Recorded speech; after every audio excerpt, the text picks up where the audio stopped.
Hello dear students, welcome to you Pragya Academy online classes Gangapur city and I am Dr. DL Kumar from Biology faculty। देखिए बेटा अपन बात कर रहे हैं unit sexual reproduction in flowering plants, Pushpi पादपों में लैंगिक जनन, और उसमें अपना टॉपिक है types of cross pollination. Cross pollination की टाइप्स है। इससे पूर्व की वीडियो में हमने क्रॉस पॉलिनेशन का जो है वायु परागण जो है प्रकार अपन ने डिस्कस किया था, और इस वीडियो में हम क्रॉस पॉलिनेशन का जो सेकंड टाइप है हाइड्रोफिली या जल परागण, उसका डिस्कस करेंगे। देखिए बेटा, हाइड्रोफिली या इसे अपन कहते हैं जल परागण। हाइड्रोफिली या जल परागण, देखो हाइड्रोफिली जो वर्ड है वो दो शब्दों से बना है। एक है हाइड्रो और दूसरा है फिलियन। हाइड्रो मीन्स होता है वाटर एंड फिलियन मीन्स होता है टू लव, यानी स्नेह। तो फिलियन मीन्स होता है स्नेह, तो जल से स्नेह करने वाले, तो इसे कहेंगे अपन जल से स्नेह। तो देखिए बेटा, जल परागण यानी जल से प्रेम करने वाले परागण, यानी जब परागकणों का स्थानांतरण किसके माध्यम से हो, जल के माध्यम से हो, उसे हम क्या कहेंगे बेटा, जल परागण कहेंगे। ठीक है, तो हम यहां पर क्या क्या बातें करते हैं। जब भी परागण के टाइप की अपन बात करें, पॉलिनेशन के टाइप की अपन बात करेंगे, तो सबसे पहले अपन बात करेंगे डेफिनेशन, फिर बात करेंगे अपन उसके पुष्पीय या कैरेक्टरिस्टिक्स, पुष्पीय लक्षण। उसके बाद अपन बात करेंगे एग्जाम्पल, या अगर कोई टाइप है तो उसके टाइप। उसके बाद अपन बात करेंगे एग्जाम्पल, और कोई स्पेशल पॉइंट हो तो वो डिस्कस अपन यहां पर करते हैं। ठीक है, सबसे पहले अपन बात करें बेटा परिभाषा। परिभाषा देखिए बेटा, जल परागण की अपन परिभाषा बात कर रहे हैं, तो देखिए जब एक पादप के पुष्प के पराग कणों का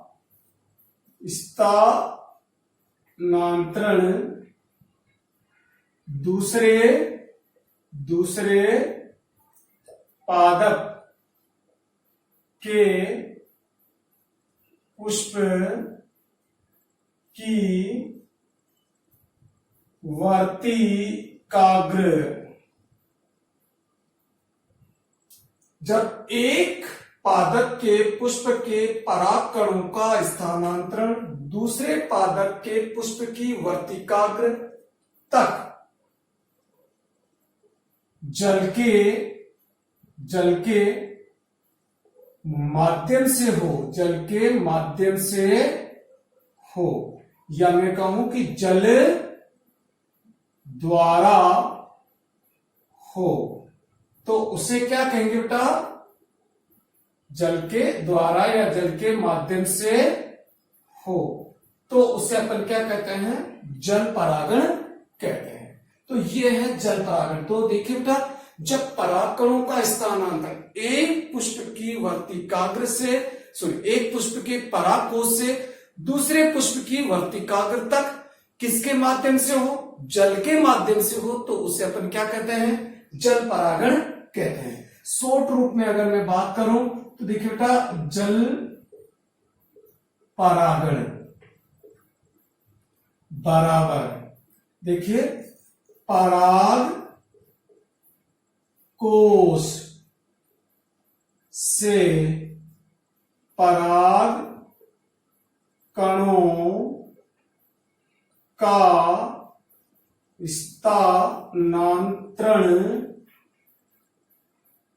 स्थानांतरण वर्तिकाग्र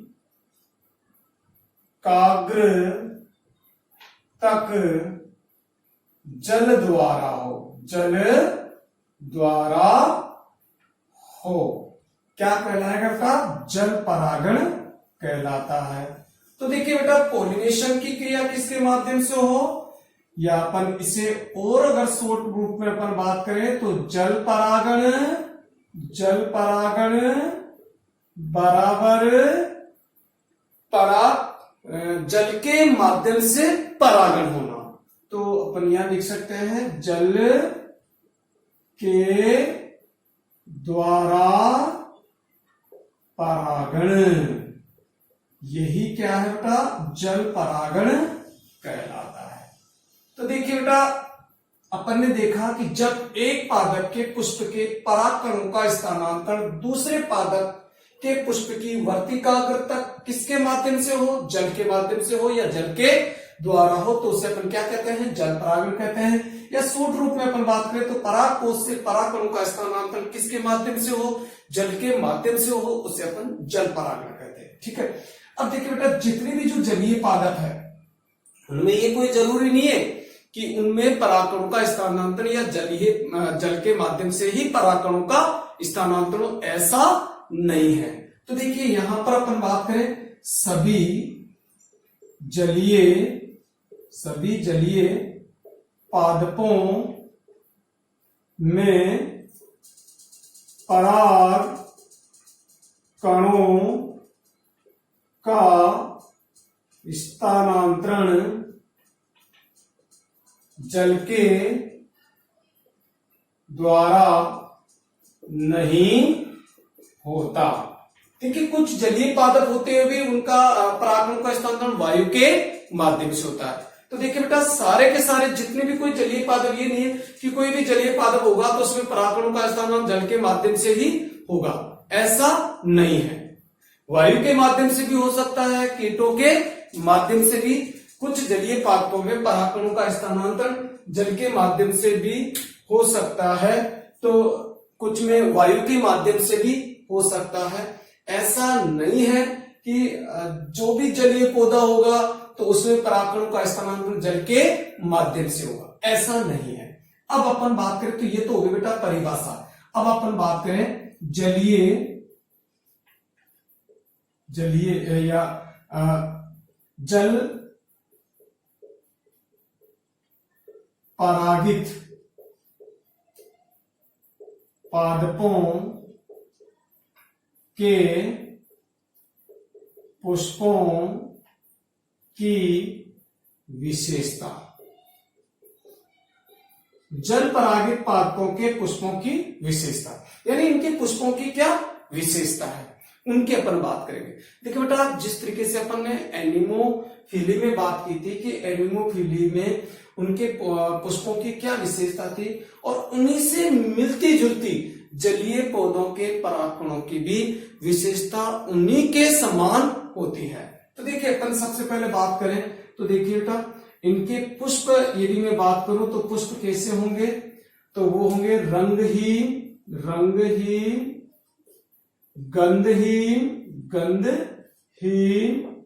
मकरंद रहित होंगे, मकरंद नहीं होगा, छोटे होंगे पुष्प छोटे,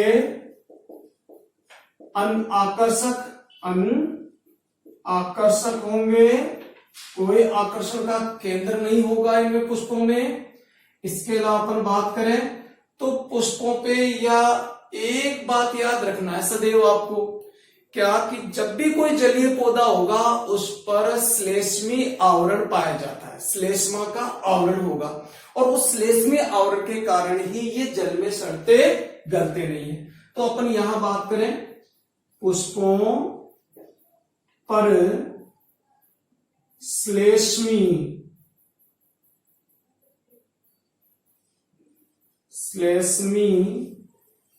आवरण उपस्थित, श्लेष्मा का बना हुआ आवरण होता है,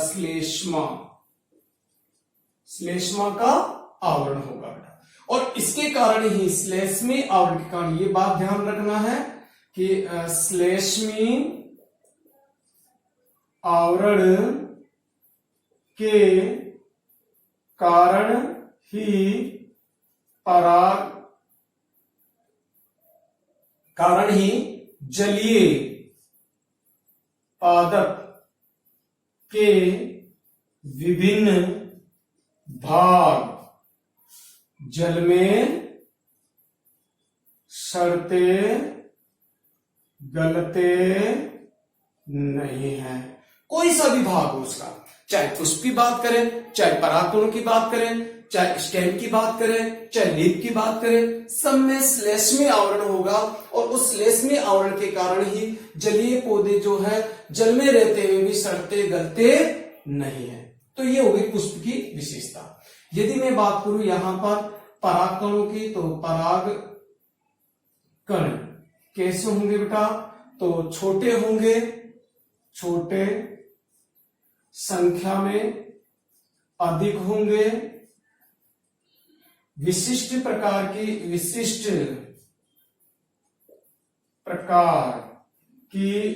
ग्रेविटी पाई जाती है, विशिष्ट प्रकार की ग्रेविटी पाई जाती है। कुछ पादपों में ये रिबन के समान हो सकते हैं, कुछ में गोल हो सकते हैं, तो अलग अलग विशेषता होती है। तो रिबन के समान गोलाकार और अपन बात करें श्लेष्मी आवरण युक्त, श्लेष्मी आवरण युक्त होंगे। तो परागकण भी इसी तरीके से बेटा छोटे होंगे, संख्या में अधिक होंगे, कुछ रिबन के समान बड़े आकार के भी हो सकते हैं। स्पेशल ग्रेविटी, विशेष प्रकार की ग्रेविटी इनमें पाई जाती है, जिससे ये जल में तैरते रहते हैं या जल की सतह पर भी तैरते रहते हैं। ये हो गए इसके परागकण। अपन बात करें बेटा यहाँ पर वर्तिका की क्या विशेषता होगी? तो वर्तिकाग्र की क्या विशेषता होती है? वर्तिकाग्र लोंग होती है, बड़ी होगी, बड़ी वर्तिकाग्र होगी और चिपचिपी वर्तिका होगी और बड़ी वर्तिका होगी, चिपचिपी होगी, अनविटेबल होती है। तो इस तरीके की पुष्पों की विशेषता रहती है। तो जल परागित पुष्पों की विशेषता लगभग वायु परागित पुष्पों के समान ही होती है। रंगहीन, गंधहीन, मकरंद रहित, छोटे, आकर्षक होंगे। पुष्पों पर श्लेष्मी आवरण होता है। श्लेष्मी आवरण के कारण जलीय पादप के कोई भी भाग सड़ता गलता नहीं है। परागकण छोटे हो सकते हैं, बड़े हो सकते हैं, अधिक संख्या में होते हैं। विशिष्ट प्रकार की ग्रेविटी पाई जाती है, इनमें विशिष्ट प्रकार की ग्रेविटी पाई जाती है। रिबन के समान गोलाकार श्लेष्मी आवरण युक्त होते हैं। वर्तिकाग्र बड़ी और चिपचिपी होती है और परागकणों को जो है कैप्चर करने की क्षमता रखती है। तो ये हो गई इसकी जल परागित पुष्पों की, परागकणों की विशेषता। ठीक है, अब अपन बात करें बेटा जल परागण के प्रकार। तो देखिए जल परागण के प्रकार। देखिए बेटा जल परागण के दो प्रकार है। यहां अपन दो प्रकार बात करेंगे। एक अपन बात करें एपी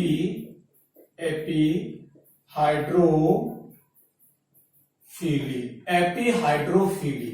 इसे अपन कहते हैं बेटा हिंदी में अधि जल परागण। दूसरा जो प्रकार बेटा वो होता है हाइपोहाइड्रोफिली, अधो जल परागण। देखिए अधो जल परागण। एक था बेटा एपीहाइड्रोफिली और एक है हाइपोहाइड्रोफिली, अधो जल परागण। पहला अपन बात करते हैं अधि जल परागण। देखिए जब परागण की क्रिया जल की सतह पर हो, सरफेस पे हो, तो उसे अपन क्या कहते हैं? अधि जल परागण। देखो नमन से पता लग रहा है अधि यानी ऊपर, जल की सतह पर, सरफेस पर क्या हो? पोलिनेशन की क्रिया हो। तो देखिए बेटा यहां पर अपन बात करें जब परागण की क्रिया जल की सतह पर हो, जल की सतह पर हो तो उसे कौन सा परागण कहेंगे बेटे? अधिजल परागण कहेंगे। क्लियर? तो अधिजल परागण क्लियर हो गया अपने। क्या है अधिजल परागण? जब परागण की क्रिया जल की सतह पर हो, न कि जल के अंदर। क्लियर? अब देखिए बेटा एग्जाम्पल अपन बात करें अधिजल परागण के एग्जाम्पल। देखिए अधिजल परागण के एग्जाम्पल वेलिसिनेरिया में होता है, जो कि एक बहुत अच्छा एग्जाम्पल है अधिजल परागण का। इसके अलावा रूपिया में और लेमना में क्या होता है भाई? अधिजल परागण होता है। तो देखिए अपन बात करें एग्जाम्पल वेलिसनेरिया व रूपिया। इन दो प्लांट्स में, इसके अलावा लेमना भी है, लेमना ग्रास जो होती है उसमें भी अधिजल परागण होता है।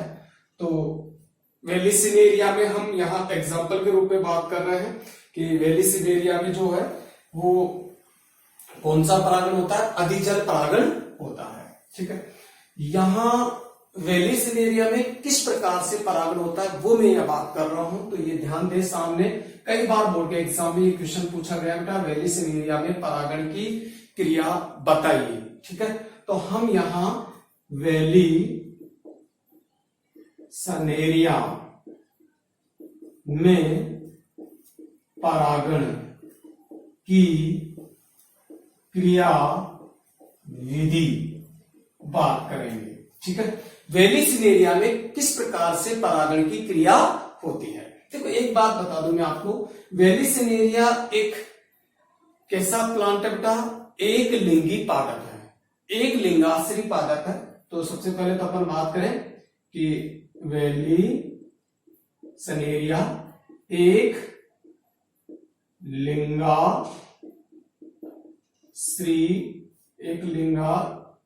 या एक लिंगी पादप है, जिसमें नर पादप व मादा पादप अलग होते हैं। मादा पादप अलग अलग होते हैं। दूसरी बात अपन करें, यह एक स्वच्छ जलीय खरपतवार है।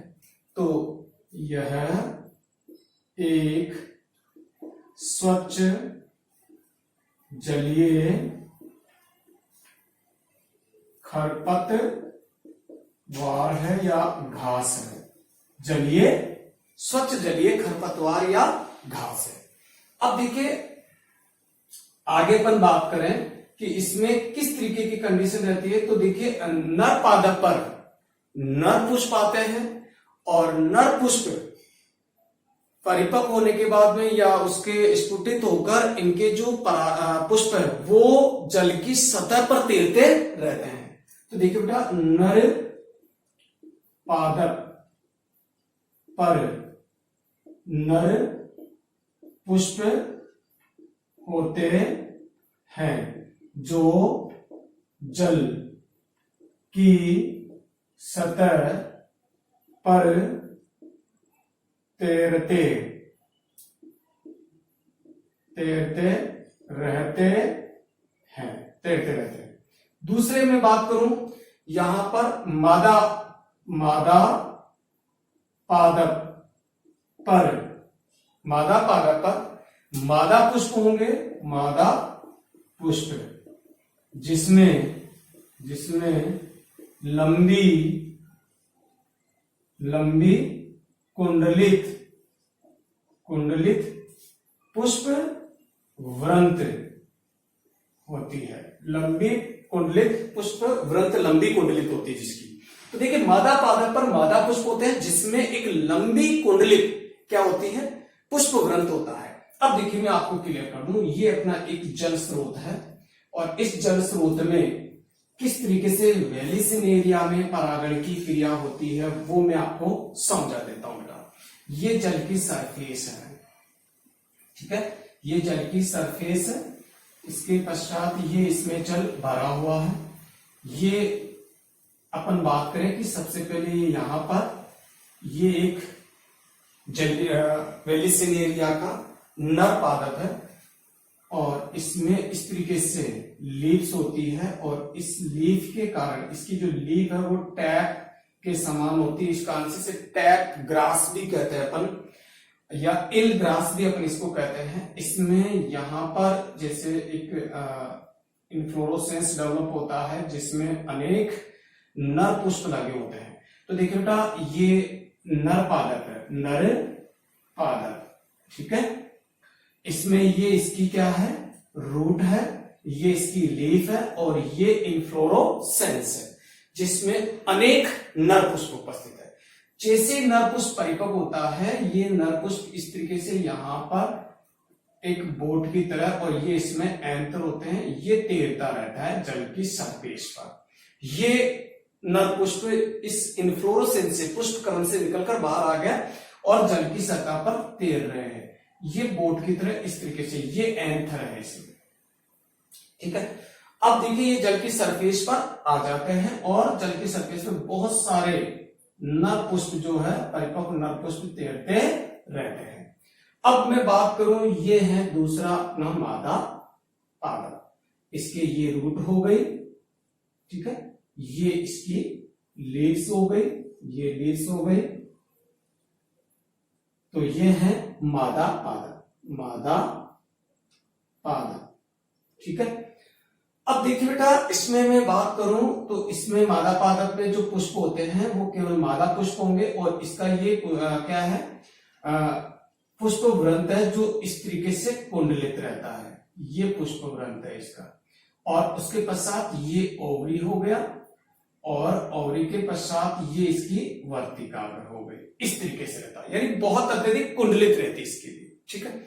अब जैसे ही कोई नर पुष्प मादा पुष्प के ऊपर से, मादा पादप के ऊपर से तैरता हुआ निकलता है, ये जैसे यहां पर तैरता हुआ मान लीजिए यहां आ गया ये पुष्प, यहां ये इसके, अब देखिए ये मादा पुष्प, इसके कुंडलन खुल जाती है और ये कुंडलन सीधा हो जाता है ऐसे, और ये इसकी क्या हो गई, ओवरी हो गया, जैसे मान लीजिए ये ओवरी हो गया और ये वर्तिकाग्र हो गई ये, और यहां से पोलन ग्रेन को क्या कर लेती, प्राप्त कर लेती।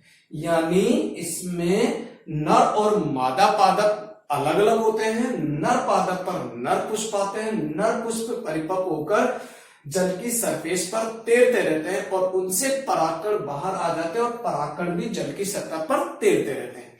जैसे कोई तैरते हुए परागकण मादा पादप के ऊपर से निकल रहे होते हैं तो मादा पादप में जो मादा पुष्प है उसका जो पुष्पावली जो वृंत है, या पुष्प वृंत वो अत्यधिक कुंडलित रहता है और ये अंदर रहता है तब तक जल में। जैसे कोई परागकण इसकी सतह से ऊपर से गुजर रहा होता है तो इनकी कुंडलन खुलती है और ये सीधी स्टेट में आ जाते हैं और बाहर आ जाते हैं, और यहां पर इनसे जहां परागकण तैर रहे वहां परागकणों को ले लेती है, और जैसे ही परागकण प्राप्त हुए वापस ये कुंडलित होकर अपनी पूर्व स्थिति में आ जाते हैं। तो ये देखो प्रथम स्थिति हो गई, ये कुंडलन खुल गया और परागकण ले गए। जैसे ही परागकण की क्रिया हो गई वापस कुंडलन हो जाएगा और ये वापस अपनी पूर्व स्थिति में आ जाएंगे, वापस पूर्व स्थिति में आ गए।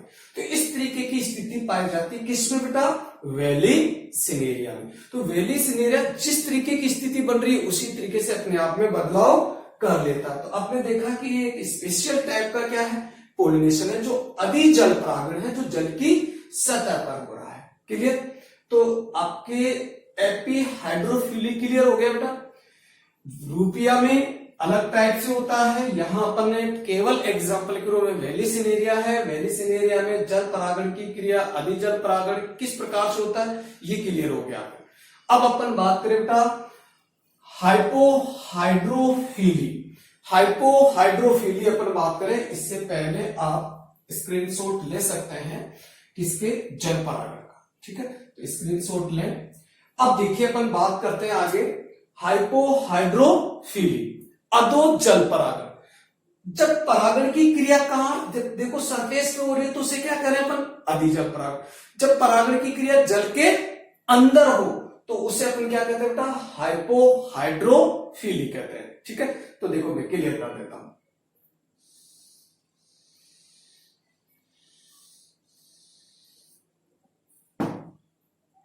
दूसरा प्रकार अपन बात कर रहे अधो अधो जल परागण। अधो जल परागण देखो बेटा, परिभाषा क्या होगी, जब परागण की क्रिया जल के अंदर हो। तो देखो, जब परागण की क्रिया जल के अंदर हो तो उसे क्या कहेंगे बेटा, अधो जल परागण कहेंगे। अब देखिए बेटा, अधो जल परागण किसमें देखने को मिलता है, तो इसके एग्जाम्पल में अगर बात करूं तो हाइड्रीला, हाइड्रीला में, जोस्टेरा में, और एक एग्जाम्पल है सिरेटोफिला में। जोस्टेरा एक है, सिरेटोफिलम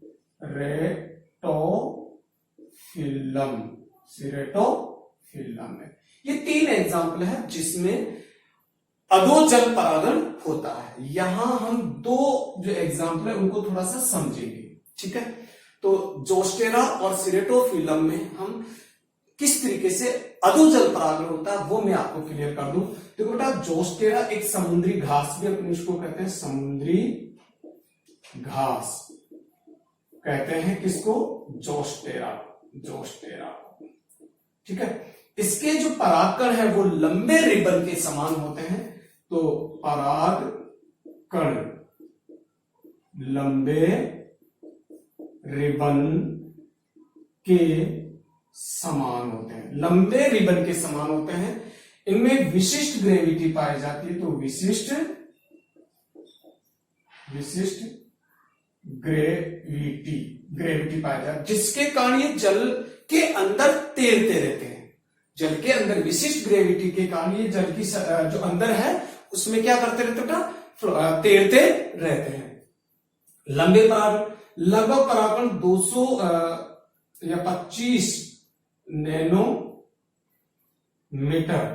या लगभग मैं कहूं कि 125 माइक्रोमीटर, सॉरी 225 माइक्रोमीटर क्या होते हैं, लंबे परागण होते हैं, ठीक है। ये जल की शक्ति। अब देखिए, मान लीजिए मैं कहूं कि ये रिबन के समान परागकण है जो जल के अंदर तैर रहे हैं, सरफेस में नहीं, जल के अंदर तैर रहे हैं। दूसरे, इसकी जो वर्तिकाग्र है वो कैसी होती है, वर्तिकाग्र लंबी होती है, लंबी और चिपचिपी होती है, ठीक है। तो वर्तिकाग्र क्या होगी, इस तरीके जैसे वर्तिकाग्र हो गई, जैसे ये तैरते हुए इसके पास यहां आते हैं तो ये इसके लिपट जाते हैं और पोलिनेशन की क्रिया हो जाती है। यानी देखो किस तरीके से हो रहा है बेटा पोलिनेशन, जल की सतह के अंदर ये स्पेशल ग्रेविटी के कारण तैरते रहते हैं और ये वर्तिकाग्र है, जैसे तैरते हुए परागकण यहां आए इसके इस तरीके से लिपट जाते हैं और पोलिनेशन की क्रिया हो जाती है। तो ये किसमें है बेटा, जोस्टेरा। सिरेटोफिलम में यदि मैं बात करूं तो बेटा देखिए, सिरेटोफिलम में क्या स्थिति देखने को मिलती है वो मैं आपको क्लियर कर दूं। तो देखिए, सिरेटोफिलम ये भी एक समुद्री घास है, जोस्टेरा की जगह ये भी एक समुद्री घास है। परागकण कैसे होते हैं बेटा, परागकण गोलाकार होते हैं। तो परागकण गोलाकार। देखिए बेटा, इसमें मैं बात करूं तो परागकण बहुत अधिक संख्या में बनते हैं। तो परागकण अधिक संख्या में होते हैं। दूसरी अपन बात करें तो यहां परागकणों पर बाहरी जो बाएं चोल है ना वो उसका अभाव होता है। ये इसमें भी होते बेटा, जोस्टेरा में भी है ना। तो परागकणों पर बाहें चोल का अभाव होता है, बाएं चोल का अभाव होता है, ठीक है। अधिक संख्या में होंगे, गोलाकार होंगे और स्पेशल ग्रेविटी इसमें भी होगी। तो विशिष्ट ग्रेविटी पाई जाती है। तो परागकण गोलाकार होंगे और जल के अंदर तैरते रहेंगे इस विशिष्ट ग्रेविटी के कारण। वर्तिकाग्र वही क्या होगी बेटा, लंबी व चिपचिपी क्या रहेगी, स्टिग्मा रहेगी। तो परागकण देखो जल की अंदर तैर रहे हैं, जैसे कोई वर्तिका अगर इसको मिलती है वो इसके चिपक जाते हैं और पोलिनेशन की क्रिया हो जाती है। तो ये था बेटा हाइड्रोफिली। तो देखिए बेटा अपन ने बात किया जल परागण क्या है। जब जल के माध्यम से परागकणों का स्थानांतरण हो तो उसे जल परागण अपन कहते हैं। सभी जलीय पादपों में जल परागण हो ये कोई जरूरी नहीं है, बहुत सारों में वायु परागण और कीट परागण भी होता है। जल परागित पुष्प कैसे होता है, रंगहीन, गंधहीन, मकरंद रहित पुष्प छोटे अनाकर्षक होते हैं और श्लेष्मी आवरण पाया जाता है। श्लेष्मी आवरण के कारण ही जलीय पादप के जो भी कोई अवयव हो गए वो गलते और सड़ते गलते नहीं है। परागकण छोटे अधिक संख्या में होते हैं, विशिष्ट प्रकार की ग्रेविटी इनमें पाई जाती है, रिबन के समान हो सकते हैं, गोलाकार श्लेष्मी आवरण युक्त होते हैं। और एक और विशेषता मैं बता दूं, इनमें अक्सर जो एग्जाइम जो है, बाह्य चोल जो है उसका अभाव होता है। तो यहां पर लिख सकते हैं बाह्य चोल का अभाव होता है। वर्तिका अगर बड़ी और चिपचिपी होती है। इसके दो टाइप मैंने आपको बताया, एपीहाइड्रोफिली और हाइपोहाइड्रोफिली। एपीहाइड्रोफिली जब जल की सतह पर हो और वेलिसिन एरिया में अपन ने देखा।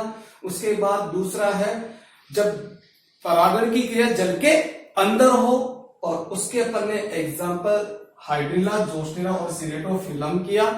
और अधिजल परागण के एग्जाम्पल अपने रूपिया, लेमना और वेलिसनेरिया में अपन ने देखा। तो ये था बेटा जल परागण। Okay students, thank you. जय हिंद, जय भारत।